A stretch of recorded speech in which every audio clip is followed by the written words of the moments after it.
ขอเจริญสุขเจริญพรออกเป็นญาติโยมญาติธรรมทั้งหลายมื้อนี้อาตมาก็จะได้มาเกลือปลาให้อาหารปลาเนาะแต่ว่าบ่แม่นหัวอาหารเด้อญาติโยมเป็นอาหารที่อาตมาออกไปบิณฑบาตแล้วก็เก็บไว้เพื่อให้อาหารปลานำเนาะเพราะว่าสัตว์มันก็หาอาหารเองบ่ได้เพราะว่าน้องมันบ่มีหญ้าเด้อญาติโยม ต้องเอาเข้าวที่อาหารที่บิณฑบาตให้นี่ล่ะเด้อมาให้อาหารปลานำกันเด้อออกเป็นญาติโยมช่วงแลงๆผู้ใดเลิศมาเห็นคลิปนี้ขอให้โยมพ่อโยมแม่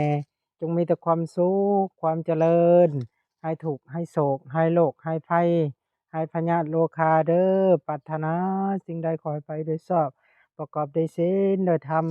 มีแต่อายุวันนะสุขะพละมันยืนเด้ออาสาธุสาธุ